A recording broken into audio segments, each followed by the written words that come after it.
சைவ விருந்து சேனலுக்கு உங்களை அன்போடு வரவேற்கிறோம். இன்றைக்கி நம்ம சேனலில் பார்க்க போகிறது பெருமாளுக்கு செய்கிற சிறப்பு நிவேதனமான பாரம்பரிய அக்காரவடிசல். இது பார்க்குறதுக்கு சக்கரை பொங்கல் போலவே இருந்தாலும் ரொம்பவே வித்தியாசம் இருக்குது.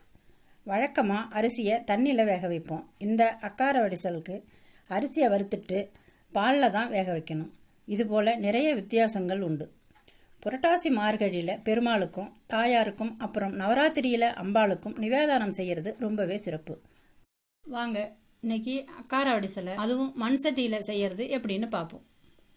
அதுக்கு முன்னாடி நம்ம சேனலை இதுவரையிலும் சப்ஸ்கிரைப் பண்ணலன்னா உடனே சப்ஸ்கிரைப் பண்ணிக்கோங்க. பக்கத்தில் தெரிகிற பெல் ஐக்கானையும் ப்ரெஸ் பண்ணிக்கோங்க. அப்போ தான் நம்ம சேனலில் வர வீடியோவை நீங்கள் மிஸ் பண்ணாமல் பார்க்கலாம். இப்போ வாங்க வீடியோக்குள்ளே போயிடலாம். நம்ம சேனலில் செய்ய போகிறது அக்காரவடிசல். அக்காரவடிசல் செய்கிறதுக்கு தேவையான பொருட்கள்: 1 கப்பு அரிசி பச்சரிசி, 1/2 கப்பு பைத்தம்பருப்பு, 1 கப்பு வெல்லம், தேவையான அளவு ஏலக்காய் பொடி எடுத்துக்கிறோம், 1/2 லிட்டர் பால், ஒரு 6 முந்திரி பருப்பு, திராட்சை கொஞ்சமாக ஒரு 1/4 சிட்டிகை உப்பு, கொஞ்சமாக கையால் எடுத்து வச்சா போகிறோம் அந்த உப்பு, 2 கிராம்பு, கொஞ்சோண்டு பச்சை கற்பூரம், தேவையான அளவு தண்ணி. நல்லா கொப்பரைக்காயாக தேங்காய் உடைச்சி அதில் ஒரு முடியை துருவி வச்சுருக்கோம். 50 கிராம் பசுநெய், சின்ன சிட்டிகையில் ஒரு சிட்டிகை வெள்ளரி விதை. அக்காரவடிசல் செய்யறதுக்கான தேவையான பொருட்களை பார்த்தோம். அடுத்தபடி எப்படி செய்யறதுன்னு செய்முறையை பார்ப்போம்.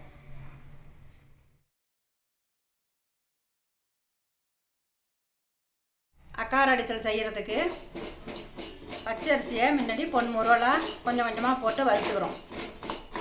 அரிசியை பொன்முருவலாக வறுத்து வச்சாச்சு. அடுத்தது பைத்தம்பருப்பையும் லேசாக அந்த பச்சை வாசனை போகிற அளவுக்கு வறுத்துக்கிட்டா போதும். வறுத்தாச்சு. இதையும் அரிசியிலேயே இந்த பைத்தம்பருப்பையும் சேர்த்துக்கிட்டோம். இன்றைக்கி இது மண் சட்டினாலே ஒரு மகிமை தனியாக இருக்குது. அப்படிங்கிறதுனால இந்த அக்காரவடிசல் வைக்கிறது மண் சட்டியில் வச்சோம்னு சொன்னாக்கா ரொம்ப நல்லது. மண் சட்டியில் ஃபஸ்ட்டு வைக்கும்போது புது பானையாக இருக்கிறதுனால உடனே அதில் பாலை ஊற்றிட்டோம்னா அடியெல்லாம் பிடிப்பு வாசனை வரும். அப்படிங்கிறதுனால கொஞ்சமாக ஒரு 50 கிராம் தண்ணி வச்சுருக்கேன். கொஞ்சம் ஃபஸ்ட்டு அதில் கப்பால்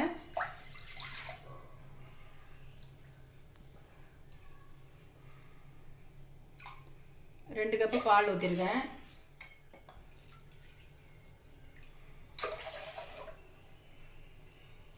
ஒன்றரை கப்பு தண்ணி ஊற்றிருக்கேன். அரிசி ஒரு பாத்திரத்தில் போட்டு கல் ஏதாவது தூசியெல்லாம் இல்லாமல் இருக்கிறதுக்கு நல்லா சுத்தமாக களைஞ்சிக்கணும்.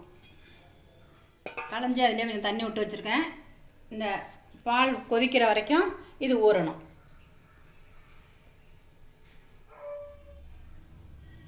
சட்டியில் பால் கொதிச்சிட்ருக்கு. அதுக்குள்ளே இதுக்கு தேவையான பாவு ரெடி பண்ணிக்குவோம். 1 கப்பு தண்ணி ஊற்றிருக்கேன். 1 கப்பு வெல்லத்தை போடணும். அது நல்லா கொதித்து வடிகட்டிட்டு பாகு நிறுத்தணும். பால் கொதிக்க ஆரம்பிச்சிருச்சு. அரிசியை தண்ணியை வடிகட்டிட்டு வச்சுருக்கேன். இதில் போடுறோம். களைஞ்சி வச்சுருக்கிற அரிசி பருப்பு ரெண்டையும் இந்த பாலில் சேர்த்துக்கிறோம். இது சேர்த்தனால நல்லா வேகணும்.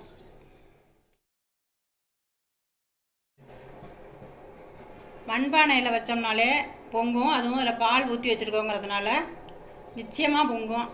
அதுக்காக ஒரு 2 ஸ்பூன் நெய்யை விட்டுட்டு அடுப்பை கம்மியாக வச்சுக்கிட்டு கிட்ட இருந்தே இதை பார்க்கணும்.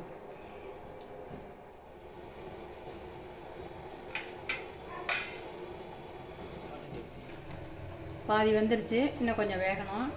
அதுக்குள்ளே பாகும் கொதிச்சிட்ருக்கு. இந்த பாகை வடிகட்டிக்குவோம். தூசி இல்லாமல் வடிகட்டிக்கும்.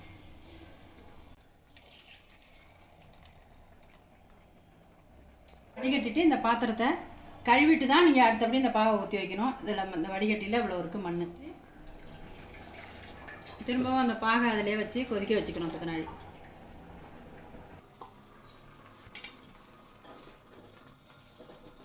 பாதிக்கு மேலே 3/4 வாசி சாதம் வெந்துருச்சு. அதில் என்ன செய்கிறோம்னு சொன்னாக்கா இப்போ இந்த தேங்காய் பூவை அதில் போட்டுக்கிறோம். ஏன்னு கேட்டால் தேங்காய் பூ இதில் போட்டு இதோட சேர்ந்து வெந்துச்சுன்னு சொன்னாக்கா டேஸ்ட்டு நல்லா அருமையாக இருக்கும்.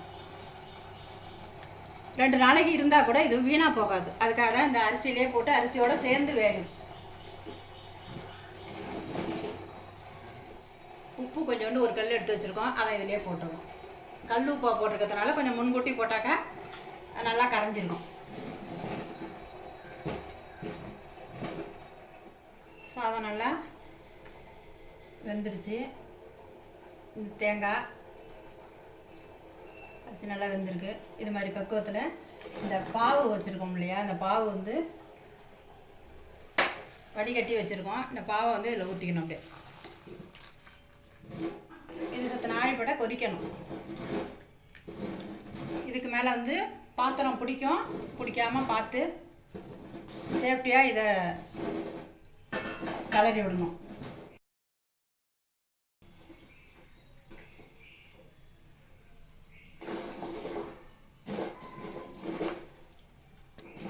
இந்த அளவுக்கு கெட்டியாக வந்தோன்னே இறக்கிடலாம். கொஞ்சம் இந்த அரிசி வந்தோடனே அடுப்பை சிம்லேயே வச்சு தான் வேக போடணும். தீ அதிகமாக வைக்கக்கூடாது. அடி பிடிச்சிட்டுனாக்கா வாசனை வேறு மாதிரியாக போயிடும். தீ கம்மியாக இருந்துச்சுன்னு சொன்னாக்கா அந்த வெந்து அந்த மண் வாசனையோட அந்த அக்கார அடிசல் அவ்வளோ சூப்பராக இருக்கும் டேஸ்ட்டு. அதேமாரி நீங்கள் பாதி வெந்ததுக்கப்புறம் சிம்லேயே வச்சு கொஞ்சம் பொறுமையாக வேக போடுங்க. இந்த அளவுக்கு இருக்கணும். இப்போ இது மாதிரி இருக்கும்போது ஏலக்காய் போட்டுக்கிறோம். ஒரு 3 ஏலக்காய் பொடிச்சது தூள் போட்டுக்கிறோம். ஒரு மணி அளவு பச்சை கற்பூரம் கையால் அப்படி நல்லா நிரட்டிட்டாலே மாவு மாதிரி வந்துடும். அப்படியே முழுசாக போட்டாங்க ஒரு இடத்துல கிடக்கும், ஒரே வாசனை இருக்கும். அதனால் கையால் நல்லா நசுக்கி விட்டு போடுங்க. இதில் வந்து நீங்கள் நெய் ஊற்றுறது வந்து உங்கள் இஷ்டம் தான், எவ்வளோ வேணாலும் ஊற்றலாம். இதுக்கு நெய் அளவே கிடையாது. இந்த அக்கார அடிசல் செஞ்சோம்னா பெருமாளுக்கு அவ்வளோ ரொம்ப பிரியமாக பிடிக்கிறது இந்த அக்கார அடிசல் மண்பானையில் செய்கிறது. எங்கே இருந்தாலும் இந்த அக்கார அடிசல் வச்சு நைவேத்தியம் பண்ணோன்னா நம்ம வீட்டுக்கு பெருமாள் ஓடோடி வருவாருங்கிறது ஐதீகம். இதை இப்போ இறக்கிடலாம். அடுப்பில் எண்ணெய் சட்டி வச்சு காஞ்செண்ணெய் நெய் ஊற்றிக்கிறோம். இது முந்திரி பருப்பு போடுறேன்.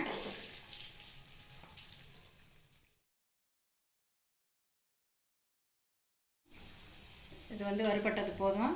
இந்த வெள்ளரி விதையை அடுப்பில் இருக்கும்போதே போட்டோம்னா வெடிக்கும். அதனால் இதை இறக்கி வச்சு லேசாக போட்டுட்டு லேசாக ஒரு கலரை கலரிட்டு உடனே அதை எடுத்துடணும்.